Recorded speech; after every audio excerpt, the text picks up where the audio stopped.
everyone. Welcome to our Charts Are Fun session. This is for the week of April 15th. Today is actually the 19th, the end of the week. A lot has happened this week.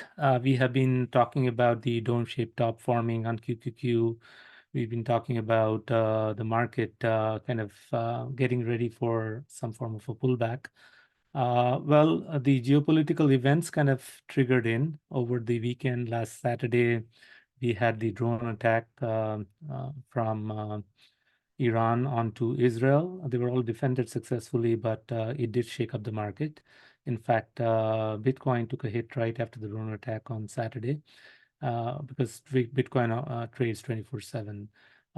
Coming into Monday, Bitcoin continued its weakness, and we can see that this is our intra-week or within the week performance of some of the key ETFs. So the way I've sorted it is from the top. These are the top performing ones, and the worst ones is in the bottom. So we do know that this was a very bad week for NASDAQ 100 ETF in particular, QQQ, and that did close at the lows of the week at minus 5.39%. The top performers were precious metals again, gold and silver. Silver outperforming gold slightly, silver closing up 2.22%, gold close to 1.9%. Dollar, as we know, does have a safe haven play, and it tends to do well when there is market pullbacks, and it actually laid out flat. That's the one in red. It closed about 0.21, but it kind of stayed flat throughout the week didn't close down, didn't move much, but it kind of stayed flat throughout the week. After that, interesting enough, the Dow Jones index, that's the 30 core stocks, 30 large stocks, had a decent week. It actually outperformed. I had shared a blog in the past where Dow Jones had formed a head and shoulder pattern from double top near 39.9 and then basically pulling back to somewhere near 38.6, I think. So measuring 39.9 to 38.6, about 1.3, and subtracting that from 38.6 takes us to 37.3. It came close. It didn't meet 37.3 this week. It met 37.6. But then it kind of was one of the green. It was up for the day today, unlike NASDAQ and the S&P, which were all down today, as well as down quite a bit this week. So Dow actually kind of almost recovered back to positive for the week. The Dow ETF is Diamond, DIA. So it actually closed 0.23, just inched out a slight gain for the week. PLT is the long-term Treasury ETF, the 20-year plus Treasury ETF. It was down for the week. We know that the interest rates have been going higher since the hot economic data last week with CPI and so on. Ever since CPI, the 10-year yield actually broke up. I'll share a chart of that. And TLT actually closed down as well for the week. Emerging markets ETF EEM closed down 2%. Relatively outperforming the small caps, closing down 2.798 or 2.8%. S&P 500 at 307. The GBTC is one of the key ETFs for Bitcoin. It was down 3.7, and QQQ was the worst performing. Now, looking at the sectors, which we often look at and see what happened to, we can draw up to 10 sectors on the stock charts, a comparative chart where you can look across the various, the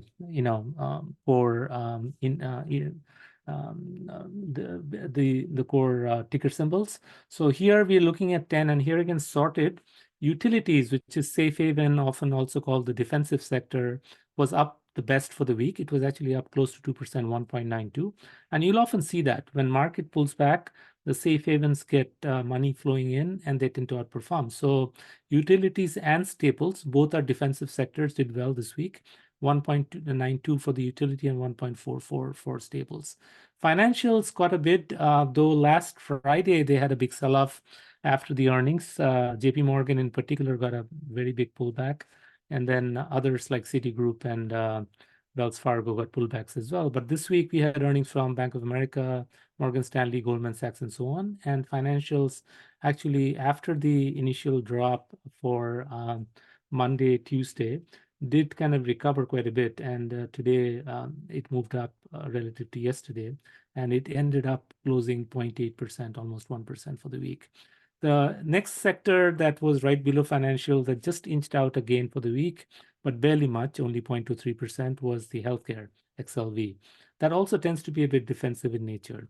The rest, materials, energy, which is kind of a bit of a surprise after all the geopolitical concerns. You would have thought that energy, especially being all in the Middle East, would have shot up, especially with oil prices, and would have caused the energy stocks to do well for the week. But that wasn't the case. XLE was down 1.2%. Industrials were down close to 2%, minus 1.98. The communication sector, which has internet stocks, Netflix in particular, belongs to that index, got quite a bit hit. And the two worst performing ones for the week are actually the XLY, which is the discretionary, and then the XLK is the technology. So both, as you can notice, closed quite negatively for the week. The discretionary closed minus 4%, and the XLK, which is the technology, is closed minus 6%. Now, let's look at the 10-year yield chart, because this often is a barometer of interest rate expectations in the market. And as we know, small caps don't like interest rates going higher. And overall market does get jittery every time there are concerns of interest rates kind of climbing. So this is a 10-year yield TNX chart. And what we see here is a ascending triangle pattern. If you look a line to the previous peaks near 4.35%. So 43.54 is actually 4.35. You just have to divide that by 10. That's how the 10-year yield chart shows up. So 10-year yield at 4.35 is the resistance. It kind of touched in late November, pulled back to 3.78%, went up to 4.35 around late February, pulled back at a higher low. And so when you have a pattern of higher lows and you have a resistance on the top that's kind of horizontal, that forms an ascending triangle. And the breakout of that happened actually after CPI last week. And this is the breakout candle that we can see when it broke above 4.35. Now, there are different ways to measure the target of this breakout. One target was met this week. That target is measured by, if I look at the 4.35 to 40.38, back to 43.48, higher low at 41.83, and that as the cup and handle, then that measures 43.48 minus 40.38 is 3.1. At 3.1 to 43.48, that's 46.58. We met that, and we actually slightly exceeded that at 46.96. Now, what's magical about this 46.96? Well, it turns out to be exactly the place where TNX turned back in early November. You see this level here on the week of November 6th, it had touched that 46.96 exactly. In fact, if you go here and you do inspect, you can actually move the mouse and it'll tell you that this level is exactly, if you see high H, 46.96. So that is a key resistance. When something goes and fails at that, that is a resistance, and no wonder it came and failed exactly at that this time as well on 16th of April, which is this Tuesday. So that's something to look at. If it can break higher, that measured target can go up at least as above 49 plus, as in 4.9%. Why? Because 43.54 and 37.85, that measurement right there, you're looking at close to almost 5. Because if we had the 6 on that, that would have been 43.85, but it's 43.54, which is about 31. So it's about, you could say, close to 5.7 or so. So 5.7 is what this movement is. At 5.7 to 43.54, that takes it to 49.2. So 4.92% is where this ultimate target could go if you're looking at the bigger picture on this ascending triangle. If that's where 10-year yield is headed, by the way, that could mean more downside for the market. Because as the yields climb, and this is what happened here in the September to the late October timeframe, as the yields climb in 10-year, the market actually did fall, and the market didn't bottom till it reached that 4.9. So if you're headed there, We may get a near-term bounce, and I'll show you why we're expecting a near-term bounce because of the big oversold levels and how the market is pulled back. We might get a rebound in the market and then a pullback again, and the next pullback could come if the 10-year yield shoots up above this 4.69 or 46.96. That's the level we need to watch on the TNX chart. Now, looking at the core ETFs and understanding why we could expect somehow a near-term rebound is look at the VIX chart. When VIX chart, in this particular case, had a reversal candle, a kind of a dark shaded candle, which means it opened near 21, but by the time it closed below 19. So that's kind of a reversal candle on the VIX, indicating a possibility that VIX could probably be declining for the next few days, and that could mean VIX is always negatively correlated to the market. A VIX pulling back would mean fear is coming down, and which means the market could start rallying again. The risk stocks could start rallying again. So that's one part. Now, if you look through the key sector ETFs, Diamond, the DIA, actually has a beautiful, in this case, kind of a, call it a head and shoulder. The 385 is where the neckline is. 391 was the left shoulder. The head is at 398, back to 385. Then again, another right shoulder towards 390, and then it broke down. So if you measure the target of the diamond, 385 to 398 is about 13 points. Subtract 13 from 385, that takes us to 372. Well, how far did we go? We came up to 377, and then we rebounded. From 377, we closed above near 379, and we actually closed up for the day. The diamond was up today 0.57%. So that's a possibility that we may get another couple of days of rally, maybe going up to test back towards the low 380, 382, 83, and then maybe the next pullback comes where we go towards the 372 target. So that's a possibility to consider. Now, the next ETF to look at is the emerging market. This one actually, as we can notice, as it climbed all the way from 37 to 40, roughly 40.5 or so, that measures about 3 points. So 3 point to 47.5 is actually 37.5 to 40.5. That's about 3. Add that to 40.5, that goes to 43.5. Did we go there? No, we haven't yet met the emerging markets target. It fell right a lot below that. It only went up to 41.87 and pulled back. So this is another thing to look at is the emerging market hasn't met its target. But the key is, will it maintain? We do have a bullish cross of the 50-day above the 200-day. The 50-day is shown in blue, the 200-day in red. So that bullish cross, that golden cross is very much there. The other thing is when you look at golden crosses, you got to look at where is the trend on those averages. If 200-day moving average is declining, then that bullish cross gets negated. It doesn't mean much. But when the 50 and the 200-day are both climbing when the bullish cross happens, that means that the bullish trend is in place, and there's a possibility that the stock or whatever the chart that you're looking at would keep trending higher along those moving averages. But in any case, right now, it's kind of slightly climbing the 200 moving average in red, though it's more of a flat lining around 39, and the 50 days above 40, 40.5. So the key is, it is negative right now because it did break below the 50-day, and there was reasonable volume on the breakdown. So emerging markets right now is not looking as such too attractive to be looked at. Now, the other key thing to be, and I'll look more at it from the Bitcoin chart, is the ETF for GBTC. GBTC is the grayscale Bitcoin ETF. There are many others now. Fidelity has one called FBTC, and then there's an IBIT ETF, and so on and so forth, iShares and so on. But the key is, in the Bitcoin pullback, we notice that it is holding, and it actually closed the week above the rising 50-day. This is actually a very bullish chart, much more bullish than the EEM chart. Why? Because you can see that the 50 and the 200-week moving averages are climbing.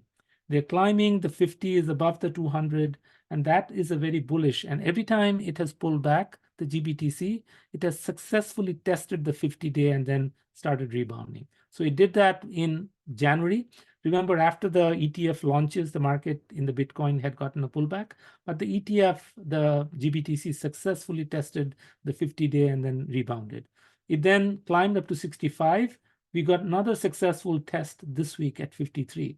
Remember last week we talked about the halving event. It's actually going to happen tomorrow. That's when the crypto miners, when they start mining the Bitcoins, every block that they mine, they will get half the number of Bitcoins as the reward. So what used to be at 6.25 will now become 3.125 coins moving from Sunday after the halving event happens tomorrow. Typically, post-halving, what ends up happening is now there is supply crunch. You have fewer Bitcoins coming on board. It used to be close to 1.8% of the total number of Bitcoins out there being added every year. After the halving, that becomes 0.9%. That actually becomes lower than gold's mining. How much of gold comes every year online from the total capacity of gold that's out there is about 1.5. So it makes actually Bitcoin more scarce than gold in terms of supply.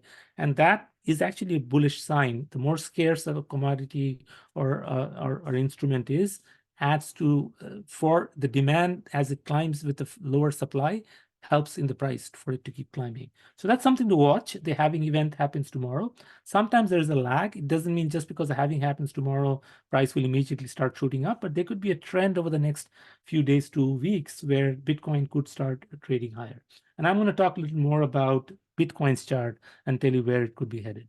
So now, so that's the GBTC. Gold, as we know, had a beautiful move. It has been doing extremely well since the breakout in late February. You can see when it broke above 193, that was the key resistance. Once it broke out in early March, it has been just steadily climbing. We have talked about this chart before. This target actually goes up to 236. It has not yet fully met its target, but it met 225 and since then has been consolidating.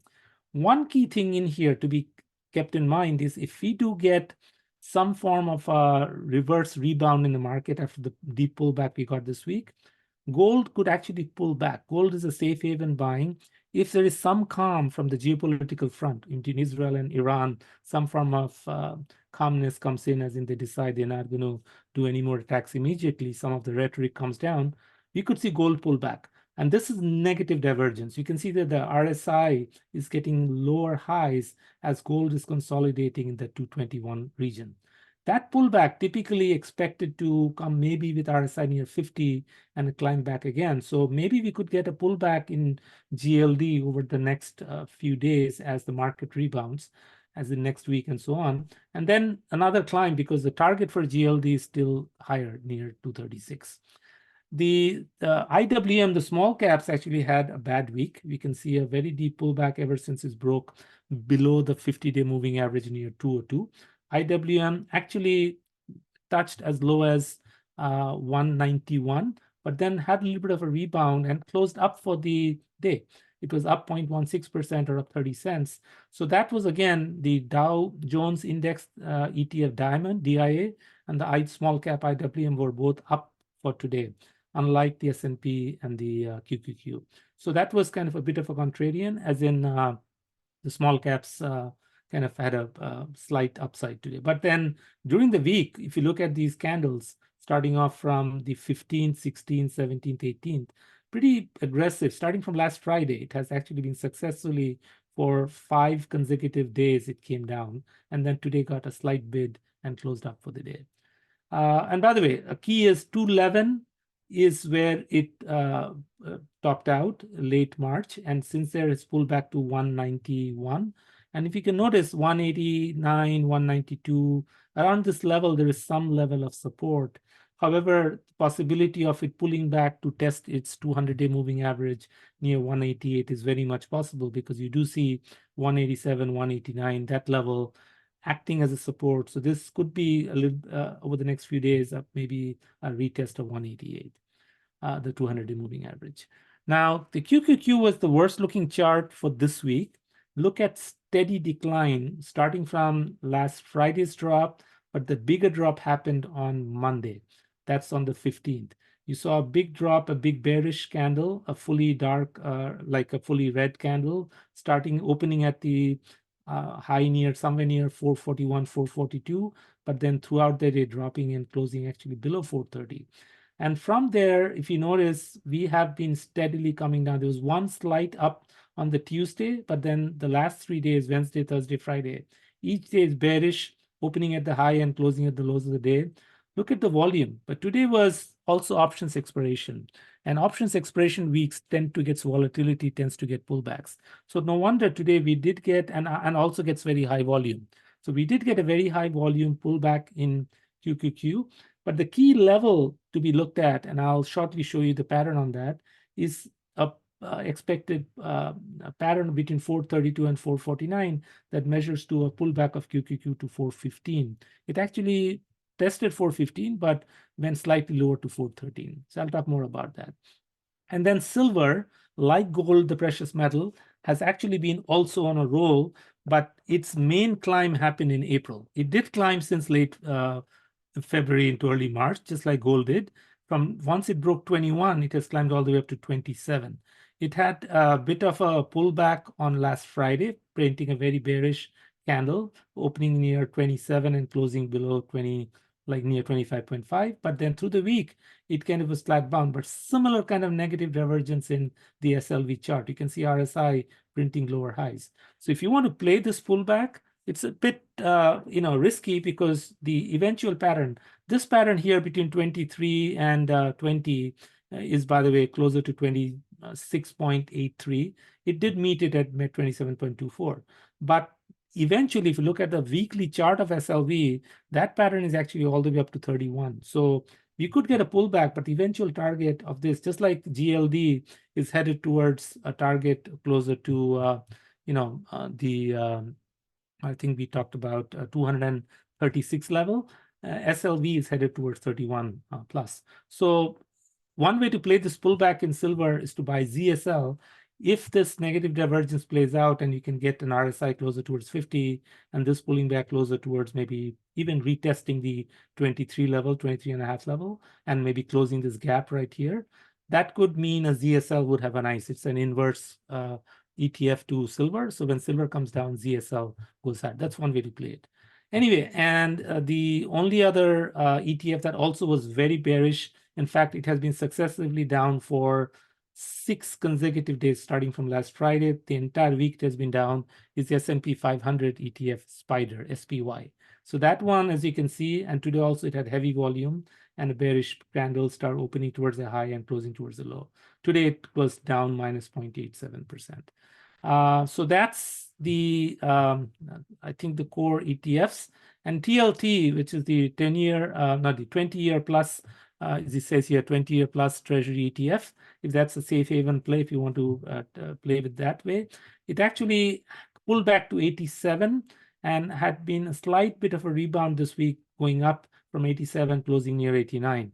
But this measured target, by the way, if this pans out, is from 92 to 99. You see 92, it tested multiple times, 92 here, 92.2, 91.4, again a 91.99, close to 92. That's like a descending triangle. When you have the horizontal base and the declining top. So 92 to 99 is 7 points. Subtract 7 points from 92, that's closer to 85. So there's a measured target of TLT near 85, and that could coincide with 10-year yield if that goes up to the 4.9 target, the TNX, as I talked about. So if 10-year yield goes to 4.9, 4.92, there's a good chance TLT has more downside to 85 level. So that's something to look at. If you are looking to invest into TLT, into treasuries, a better entry is coming near 85 than now. So that said, let's look at the sectors, what happened this week. And we know that this week, primarily, we kind of talked about it here. I mean, the only two sectors were that, the three sectors that actually were positive were the defensive ones, starting with the utility, XLU, the staples, XLP, and the financials. And the healthcare barely made it to positive at 0.23 XLV. So if you look at the charts of those, XLC, so starting with the first one is XLB. XLB is materials. That's where copper, that's where, the basic materials are, steel, and so on. And notice the pullback, right? It topped out towards early April, 93.7, pulled back to test its rising 50-day moving average. And so far, successfully maintaining above that 50-day moving average. What is helping XLB is the gold, silver miners fall under XLB, by the way, the precious metals too. But then while that has been strong, the core economy-related materials like steel and copper and so on have had a pullback, and that's where the pullback from 93 it came back. But if this 50-day moving average holds, it could mean that we could do another rebound in the basic materials. And look at the MACD also. It's a bit oversold. The histogram has kind of pulled back, and now it could start curving higher. And a histogram, and it's also in many ways a MACD reset. It came down to test the zero line, and then it could turn back and start moving higher again. And that could mean that we could expect a rebound in XLB to start. So sector-wise, XLB looks neutral to me. It's a pullback from the 93 to 9, closer to 88, 89, and that could be strong support here, and it could then resume its climb. The next one is the communications. This is the one that is where Netflix is. This is where you have Google and Meta and so on. This also had a pullback to test its rising 50-day moving average. However, it didn't close above it. It closed slightly. The 50 days near 80.2. It closed at 79.5, 79.4. So we can see a cluster of 77, 78. So we would say that 78 is actually reasonably strong support for XLC. So if you're looking to buy it to play its next upward move, somewhere near 77.8, 77, below 78 is actually a good entry. The low of this of today was 78.89, so a pullback to just below 78 could be a good entry for that. The next one is energy. That one actually also had a reasonably good pullback, which is surprising given the geopolitical situation in the Middle East. Often energy gets a bid, but in this case, the economic part kind of took over.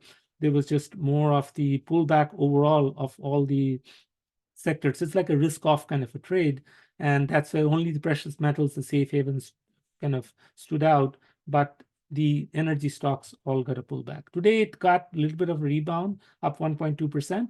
But overall, for the week, starting from last Friday, you could see 5 successive days of selling, and then got a slight bid today.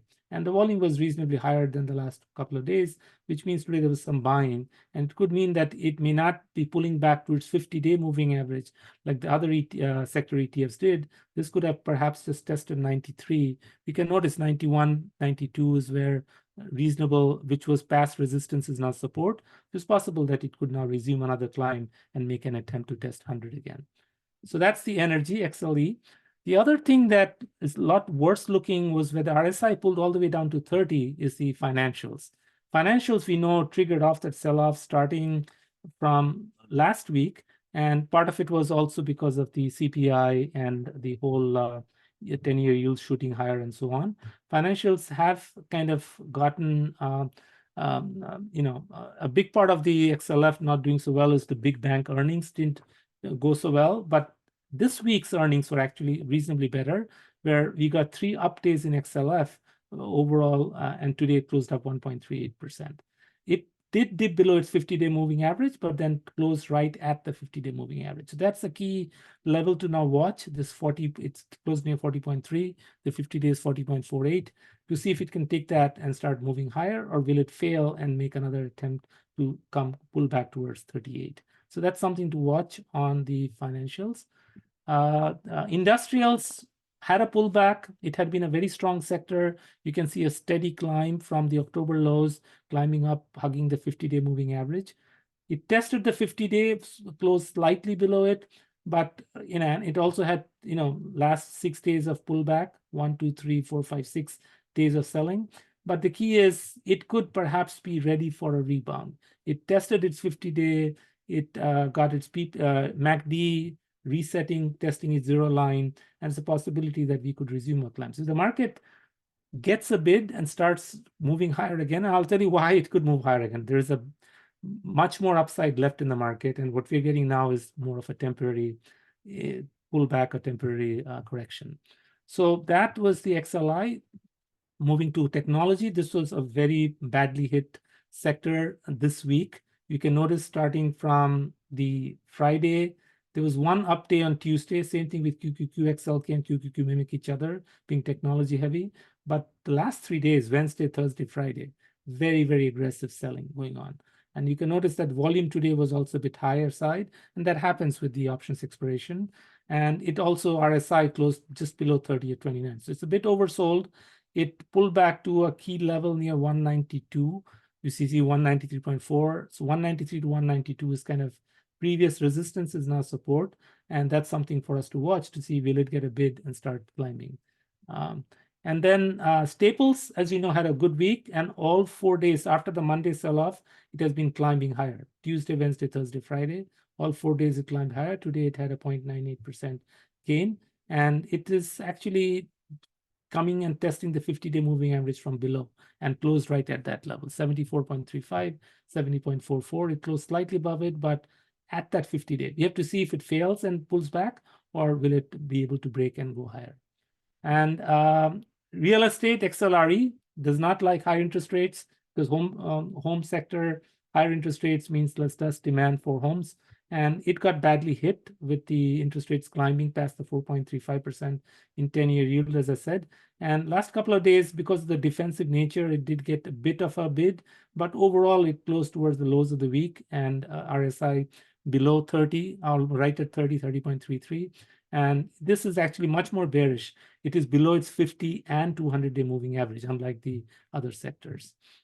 And the strong looking one is actually the utility. Utility, you notice, actually had been up for 3 consecutive days, Wednesday, Thursday, and Friday. Today it was up 1.54%, one of the strong sectors today. And it's close to testing its previous highs near 66.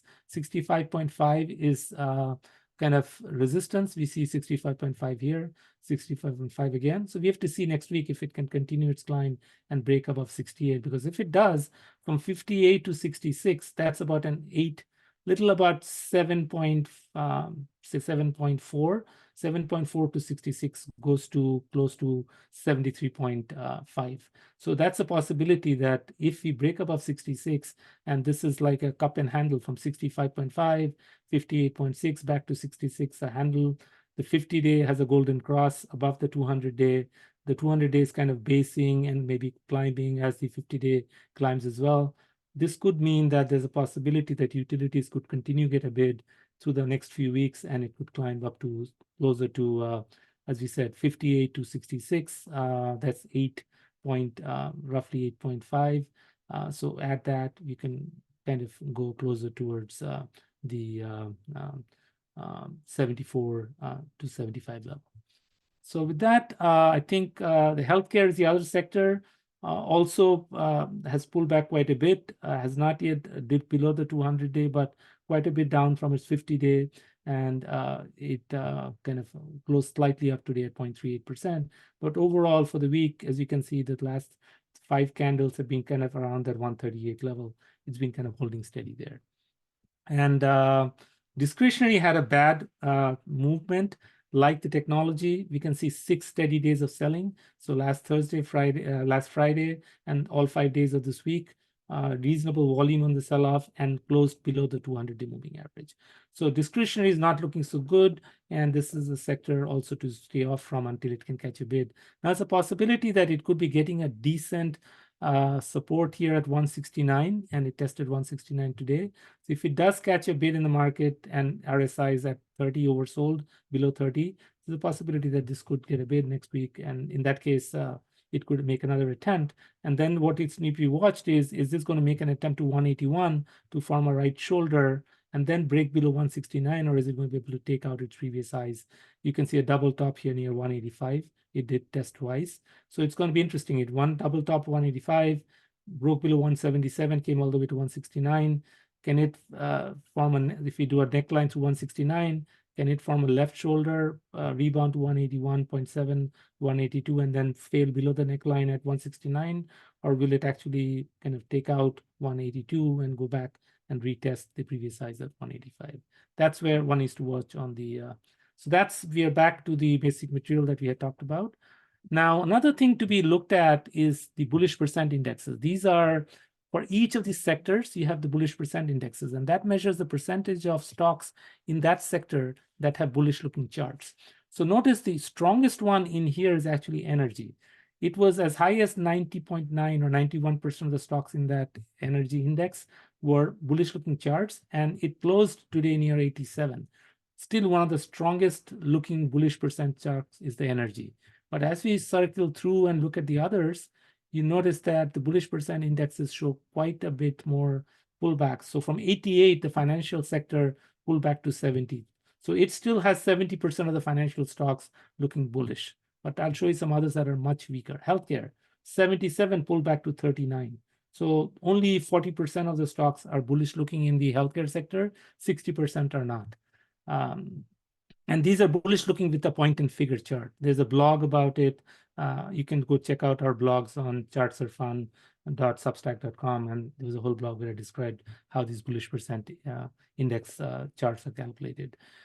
This is the bullish percent for the Dow Jones Industrial, and that from 83 came down and tested 50, and now closed a little slightly above at 56.6. The industrials is the not the industrial index, but the sector industrials, and that from 84 fell to 62. So there was a pullback on that over the last. These are weekly, by the way. Each candle is a week. So from 84 the last 3 weeks, it has come down to 62. Information technology. This is the technology sector. Look at how bad the collapse was. So it has been successively weakening. It had touched 90 in December. Actually, no, this 90 is from July timeframe, had come down to 20. It came and rebounded to closer to 87.88 or 88 in December. And since then has been doing lower highs, indicating that the bullish strength of this sector, the technology sector, has been coming down. And this week was the big drop from 50 all the way down to 20. Notice it is retesting that October low from last year.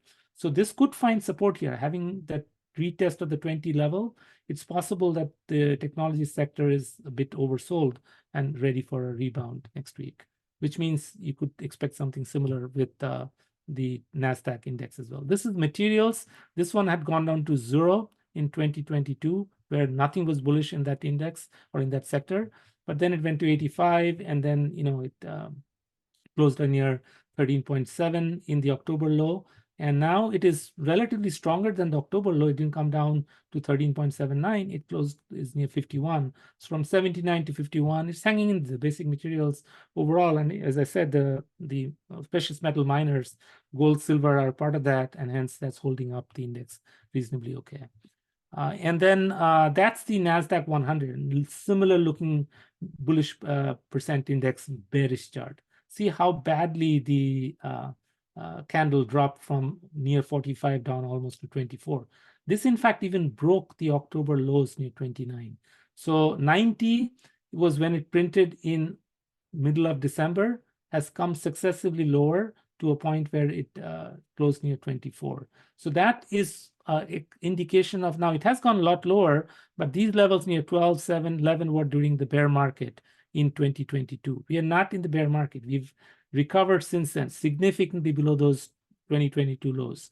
And hence, this is a correction in a bull market that has begun since the lows in October 2022, and expect this, though it is testing a slightly lower value, I'm not expecting it to go much below 25. I don't expect it to go, I'd be very surprised if it goes all the way to 12, 7, and 11.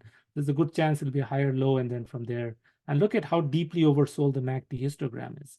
It has never been as oversold to like around here in 2022.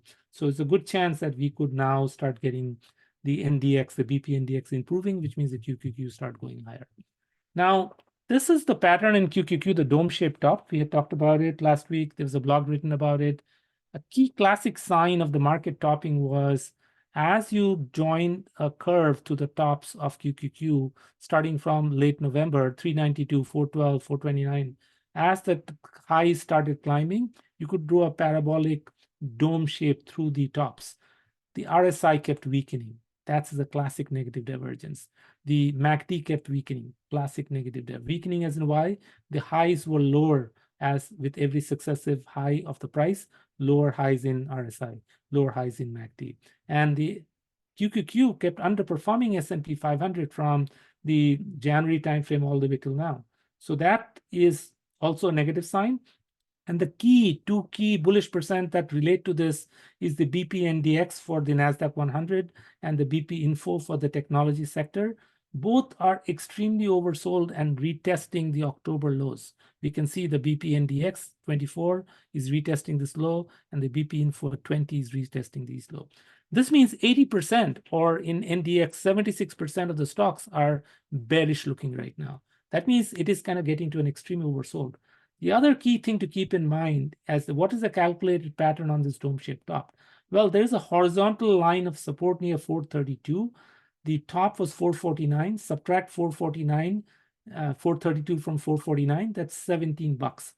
Take 17 and subtract it from 432. You get 415. That was the measured target. We met it. We actually dipped a couple of points below it at 413, but didn't close at the low of the day. Slightly recovered and closed at 414.65. So that's something to look at. The longer term picture on QQQ, why we are still bullish and feel that there's still a possibility that we could retest and start going higher after this correction, is this is a beautiful cup and handle pattern. 401 is the left part of the cup, 251 is the bottom of the cup, 385 is the right of the cup. Subtract 251 to 385, that's 134 points. Add that to 385, you get closer to 520. So that's the end target of QQQ. We are now just pulled back to test that rising 20-week moving average near 421. We closed below it. That's bearish. But let's see. Maybe we will hold out here. At the worst, we might get closer towards the 50-week moving average near 387. Remember, this was where it broke out of, and that's going to be now very strong support. So there's a possibility, worst case, we could go back towards the 386 to 387. But I'm expecting this to hold, just like it held here. It pulled back. It did not go below that 50-week moving average. It actually rebounded higher than that at 341 and then started going higher. I'm expecting a similar kind of, and RSI also, when you're in a strong bull trend, holds in the 40 to 50 level. It does not dip much lower than that. This is what happened. RSI also rebounded just below 50 to, again, back to the 70 and higher. So expect RSI close near 50.43, a little bit of downside left, but not a lot, and expect this to then start climbing again. Now, coming back to Bitcoin, key is we were effectively forming what we call as a bullish pennant. There was a flagpole here from 38.5 to 73.8. And then since then, we can see the highs coming lower while the lows going higher. That is called a pennant with a flagpole, and that's usually a bullish sign. However, because of the geopolitical and it's a risk-off kind of a trade, the Bitcoin did break down after that Iran, drone attack into Israel last Saturday, and it since then has had a pullback all the way to its 60K, which is now becoming. It had tested that here, and again a 60K. It is now becoming a key support, the 60K zone, and rebounded today. This is a very bullish looking candle. When intraday, and when did it do this? It did that last night when Israel attacked Iran with their set of drones. That is when intraday, at right around like yesterday night when this attack happened, it had pulled back to 59.6 or 59. You can see the 59.6 low. And then it closed much higher near 63.6 by end of the day. And that's a bullish reversal candle. When you have a long wick on the bottom and close back very open, that's kind of a bullish reversal. So I expect this to actually turn out from a bullish pennant after the breakdown below the pennant. It was actually a false break. It's not like bearing all the way down to the 47K. If any, that bullish pennant became a bullish flag. So same kind of a flagpole, but now it's a horizontal across the tops and the bottoms. And that flag could resolve higher. Now let's measure how high can it go once it breaks higher after we got the bullish reversal candle. And that's by looking at the weekly chart of the BTC, the crypto, Bitcoin. And here we see a beautiful inverse head and shoulder. You see a kind of 48 to 49K as the neckline, the pullback to 34.3K, go back to the neckline, pull back to the head at 15.5, back to the neckline at 49, pull back to 38.5, the right shoulder, back to the neckline, and a breakout. Take 49.1 and 15.5, subtract it. That's closer to 33.6K. 33.6K to 49.1 takes us to 82.7. That's where I believe BTC is headed. And hence, these three weekly candles with wicks on the bottom are actually bullish looking pullback. And I expect it to climb higher over the next couple of weeks and start going towards the 82.7K. So if any, this could be actually a good week to catch up some of the crypto miners, Mara, Riot, they had all hit kind of lower lows, and this is a good week to catch some of them up. Finally, I want to talk about a few of the key stocks that you often look at, call it as the leading stocks. And with this, we'll end the today's recording. So the thing is Apple. I have talked about Apple before, and the key is if you look at the 199 back to 179 to 196, back to 179, 190. This is another classic example of a descending triangle breakdown. 179 is the base of the triangle. Lower highs 199, 196, 190. Measure 199 to 179, that's 20 points. Subtract 20 from 179, you get 159. Apple has been steadily coming lower. It has got some couple of snapback rallies back to that 178, 179 twice, but it failed. Since then, it has started coming down again. This entire week, it has been climbing lower.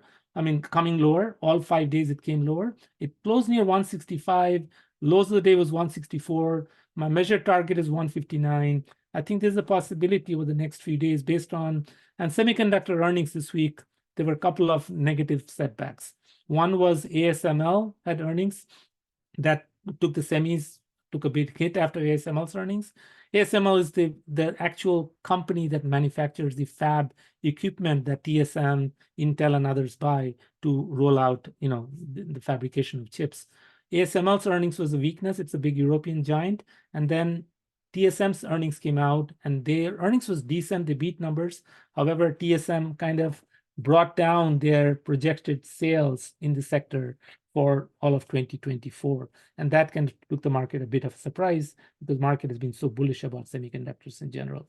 So there's slight possibility that, yes, Apple is testing a key support near 165. It could break that and go back and test its target near 159.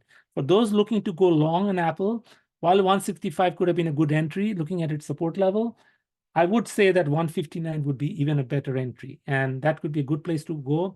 Other thing to keep watch on Apple is as it formed a lower low from 168 to 164, RSI is actually at a higher low. It's not as deeply oversold as 37.9 was, as this was way below 30.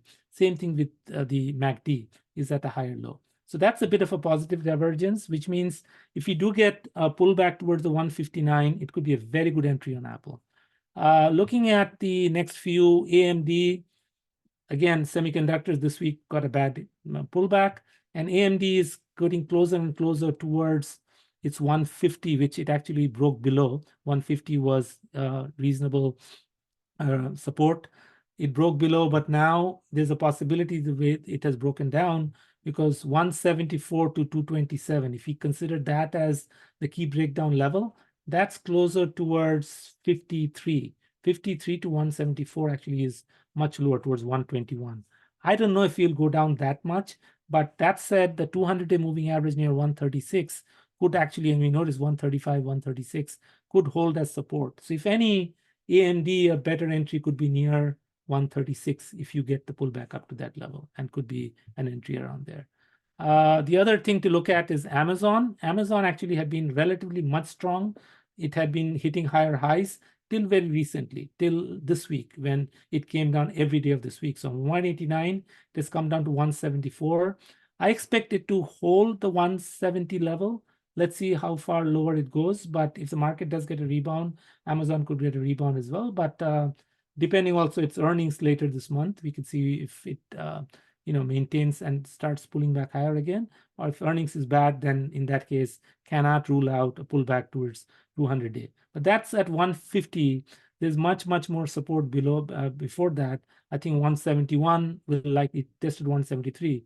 So 171 will likely hold, or even the kind of the 160 to 165 region.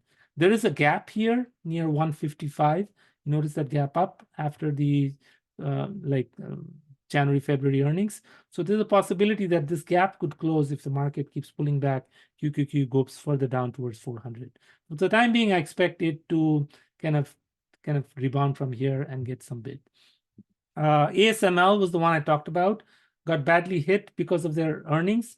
And you can notice that from 1,056, 928, that's closer to 128 points. 128 from 928 is 800. It is tested 855, another 50 points of downside. And you notice 800 is also the gap level that it had climbed on high volume in January. So 800 will actually be, call it a gap support and also a breakdown from 1928 to 1056. That's again 1056, 928 is 128 points. 120 from 928 is 800. So I expect ASML to be a very good entry near 800 if someone is looking to go long on it. AVGO, it's also a big chip manufacturer for a lot of the telco and other chips. Broadcom is the name of the company. Here, it kind of had been negative divergence. We can notice that lower highs from the RSI as it has been climbing higher highs in price. Since then, now it will be holding 1197, 1198. It tested 1197 today, so that support was tested. I expect it to from there maybe make another climb. It closed near 1204, but there's a chance it could go back to 1280, 1290, and then break down. But till then, I expect it to now kind of have a little bit of a rebound back towards the 1290 to 1300 level, the 50-day. Test it from below, and then maybe a pullback. So for the time being, I would say AVGO would be a pullback play, as in a rebound play. Costco is another one of, actually, believe it or not, I looked this up, I didn't know. It is in the top 10 by market weighting QQQ stock. You think QQQ are mostly Magnificent Seven technology stocks, no question, but it actually is in the top 10. So Costco, from a chart perspective, actually looks quite reasonably bullish. It had gone up to a higher high at 787 with a higher high in RSI. That's a positive sign. It doesn't have the negative divergence that we saw in some of the other stocks. This went to higher high with a higher high in RSI. So that was bullish. Pulled back to its 50-day, rebounded. This time broke below 50 and then again tried to take it second time, failed again. But this 697, today it was at a higher low at 702. Seems to be holding and not as much volume. I have a feeling that Costco could get a W-shaped double bottom here. So 700, 741, 700, and a breakout higher. Costco potentially looks bullish. If it breaks 741, it's going back to 780. So that's something to look at. Costco, I think, is relatively more bullish looking chart in QQQ. CRM, Salesforce, this one has also had steadily holding its support near 293, 295. Finally, it broke, this week.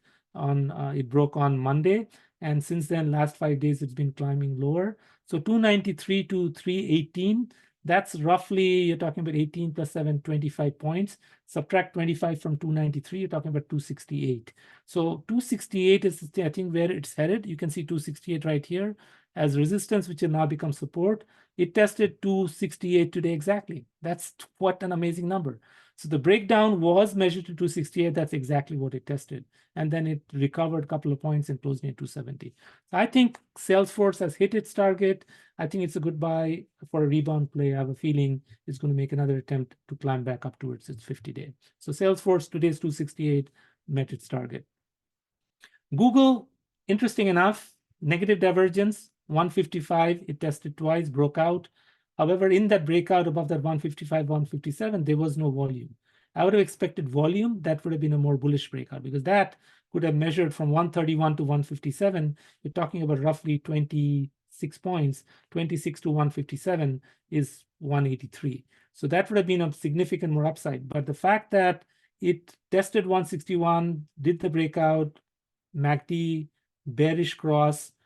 If earnings for Google isn't good, I think it could retest its 50-day moving average near 147. And that's also gap support. You notice when it gapped up, that 147 level is where it may come back and test. So I have a feeling Google would be better entry not to do now, wait for its earnings, and then see if you get lucky and you get a pullback to 147, and then maybe replant a bull play onto Google. IBM, the reason I was looking at this chart is interesting enough. This had a very, very strong breakout after its January earnings. Its earnings is coming up next week. Can it get a bid again? Possibility is very much there. IBM from a longer term chart is poised to test its previous all-time highs near 218 or 216 to 218. It has a pullback from 190 to 199. That's 9 point. Subtract 9 from 190, 181. It met exactly 181, 180.88. So having met its target, having kind of double testing that 180.57, 180.88 with a slightly positive divergence in RSI, it could potentially be ready for a rebound after good earnings next week, if its earnings are good. If not, it'll break 180, it can go a lot lower. because 180 to 199, that's close to almost 20 points. 20 points from 178 could take it back down to 158, which is near its 200-day. There's a possibility. You cannot rule that out, because it's a possibility that you could say that this is a head and shoulder, 180 to 188, back to 178, 199, 180, 185, back to 180. So if earnings is bad, then it could have a pullback all the way down to test its 200-day near 158, because that's where it measures. I have a feeling it's not going to be, it's actually going to be an upside reversal, because the longer term target is closer to 218. If earnings is as good as it was last time, IBM could break and continue its climb towards all-time highs. Meta also has a pattern closer towards the 590. It recently tested 530, pulled back to 480s, 481. You notice it closed, 481 is here again. So that's, and 476 was the low today. So that's support, 476, 476. We have to see if Meta gets a bid, and it had very strong earnings when it gapped higher from the 450 level, leaving a gap all the way to 531. If another strong earnings comes in the next couple of weeks, Meta could make another climb, break above 530, and make a touch towards 590. That's kind of the long-term target on Meta. Interesting to see what it does after earnings. And Microsoft pulling back. Every day of this week it is pulled back. 429, it is pulled back to 399. That measured target, by the way, from 430 to 417 is 13 points. Subtract 13 from 417 was 404. So the 404 is also support here, 403.85, 404. So that was the measured target on Microsoft, but it dipped below that to closer to 397. You notice 397, 398 is support, so it is testing that. Its RSI is oversold near 30. There's a possibility that Microsoft could get a rebound, and we know its AI momentum is strong, and we could get a rebound with Microsoft from 398 back to 420 to form a right shoulder. And there's a possibility that Microsoft could do well after earnings next couple of weeks. CloudFlare, one of the security stocks, also had been very strong up mover in February after earnings, had shot up to 116. Since then has been kind of going lower. So 116 to 93, that's close to 23 points, 23, 93.70.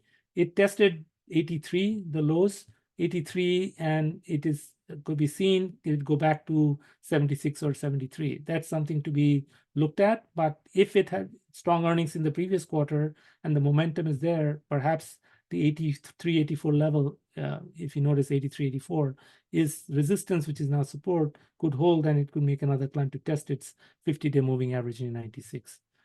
And Netflix was the story stock of yesterday. Its earnings came out. It got badly hit, and this is a classic negative divergence. RSI getting weaker and weaker while price going higher. 579 to 624 to 634 to 639, but RSI, this is a telltale sign of a topping sign. And guess what? It broke the 50 of the RSI, pulled back towards 31.29. Where is the measured target on this? Well, if I take 601 and I take 639, that's 38 points. Subtract 38 from 631. That's closer to 563, but it actually went below the target. It today tested 552 and closed at 555. This one has a reasonably good support at 549, and this is also gap support near 550, 549. So there's a possibility that 550 to 549, that level could hold, and Netflix could then from there get a rebound. So I think it was a harsh pullback. It sold off 9%, $55 pullback on reasonably good volume, but headed towards a 545 to 550 support. And I have belief that it will hold and then make another attempt to go back, test its 50-day moving average near 600. And Nvidia today had a bad pullback, also got a 10%, a solid 10% pullback, broke its 50-day. It has been hugging its 50-day with a lot of strength. And this pullback came because of two bad semi earnings, right? TSM manufactures all their chips. TSM kind of saying that 2024, the initial target was over 10% growth. It brought that down. So that did bring the semiconductors down. Nvidia got badly hit. And this breakdown actually could mean a lot lower values. There's a possibility that Nvidia has a gap near 700.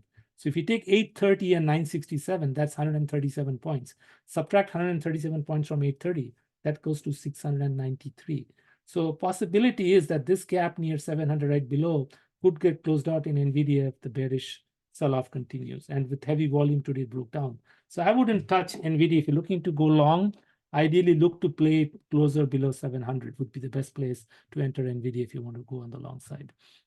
Palantir, one of the classic, AI stocks, had been a lot of momentum. 22 to 27, that's roughly 5 points. 5 points from 22.17. So it's kind of at halfway through, near 720 and a half. We have to see, it's already RSI is oversold near 30.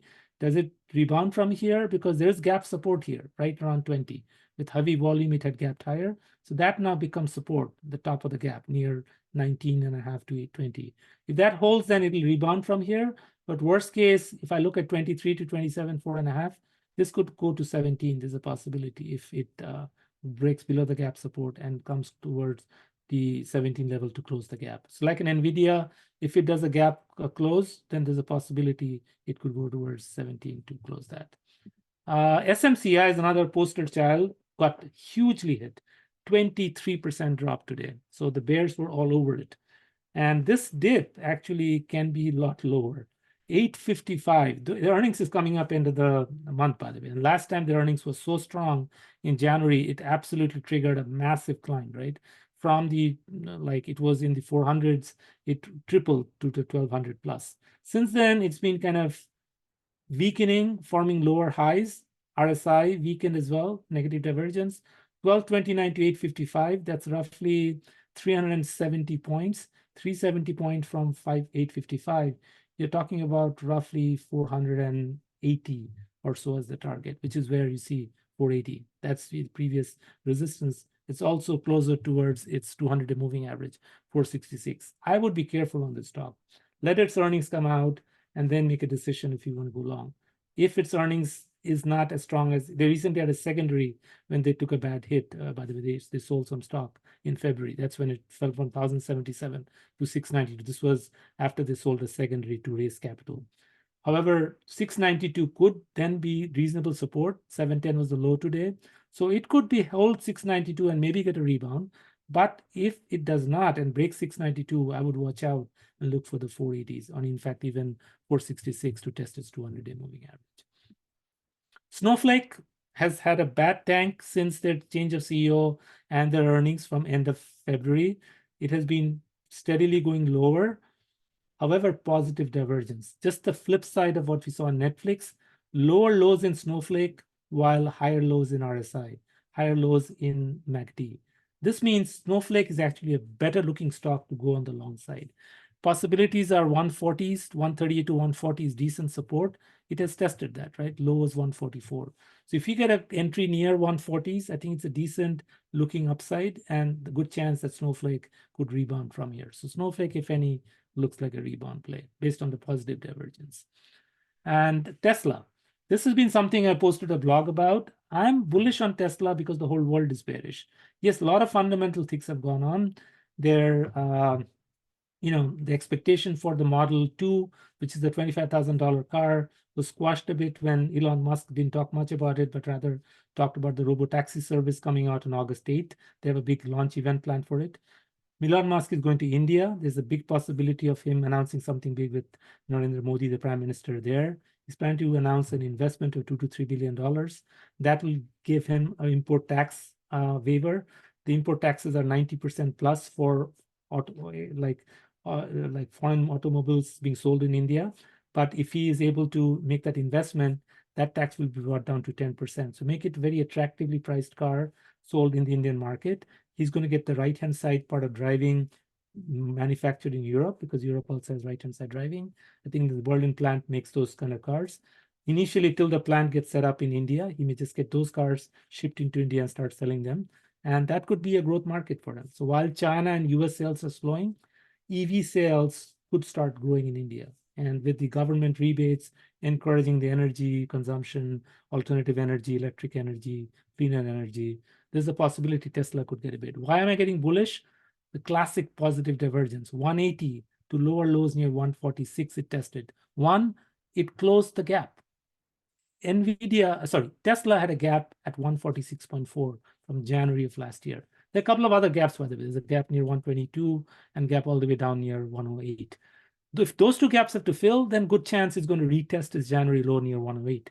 But to start an entry position, having closed its 146.44 gap today, I think it's a good entry. I like the positive divergence, higher lows in RSI, higher lows in MACD, and it's a good chance that Tesla could get a bid. And any bullish news coming from the next few, because everyone is bearish, could give it a chance. It did take over BYD. BYD had temporarily become the largest manufacturing EV car in the world. After first quarter, BYD took a hit on its manufacturing numbers and for the entire quarter, and that is also in the blog that I published. Tesla took over back its leadership. Of course, Tesla did it with a lot of discounting. It significantly cut prices on its Model Y. That increased its supply to customers buying that car. Though overall, it missed its projections for its sales. So near term, there are a lot of fear and concerns on Tesla, but remember, this is the longer term play. And on longer term, you buy when no one else wants to buy. And now is one of those times. No one is talking about Tesla. No one wants to buy it, which means now, contrarian-wise, a better time to start consider buying. With that, let me sum up what all we talked about this week. We've had a very bad market pullback. Potentially, QQQ chart says that we could be looking for a rebound. Why? Because it met its target. The pullback from the 449 to 432 measured down to roughly near 415. It met that. It tested 413 and snapped back. There's a possibility we also have the upside all the way up to 520. So if you want to nibble into QQQ, today was a very good place to nibble in to play the longer term play towards 520, which from 414 where it closed, you're talking about 106 points upside in QQQ, which is from a percentage wise close to 25% upside in QQQ from now. One way to play that 25% upside is if you want to do triple leverage, you can buy TQQQ at this time. Start initiating a position in TQQQ, and that could give you 3x the upside. So 25 means 75% upside in TQQ over the next few months as it gets towards the target of 520. That said, if it does pull back further, there's a possibility, because if Apple has to go lower, because Apple, as we said, has a potential to get to its target near 159. Today it was near 165. Then there's slight possibility that QQQ could perhaps inch further down towards the 400 target. In that case, I would add to my position. But that said, I have initiated position in QQQ, and I think this is a good time to start going long on that sector. Bitcoin, we talked about the halving event finally happening, the much anticipated event tomorrow. I think whatever pullback had to happen has happened. It is getting ready for a rebound. We talked about the bullish flag and expect that to climb towards the 83,000 level. So that's good if you have some miners to play that, whether it's Mara or Riot, or if you want to play the exchange coin, or maybe even just buy the regular. There's so many ETFs now in Bitcoin, GBTC, FBTC, IBIT, and others. You could consider looking at investing in those to play the upside coming in Bitcoin. With that, thank you again for your time. Hopefully you have a good week next week. Market gets a bit of a respite and some rebound is the best that I hope. Thank you, everyone.